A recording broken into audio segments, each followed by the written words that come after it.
Do you know why a passenger tends to fall backward when a bus starts to move forward? And do you know why a passenger tends to fall forward as the bus stops suddenly? The reason to all of this is Newton's first law of motion, which is also known as the law of inertia. How?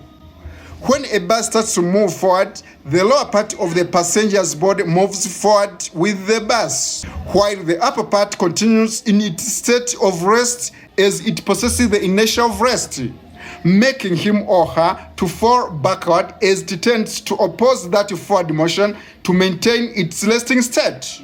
On the other hand, when a bus is already set in motion with a uniform speed in a straight line and stops suddenly, the lower part of the passenger's body stops with the bus, but the upper part of the passenger tends to resist that stopping condition due to the inertia of motion already it possessed.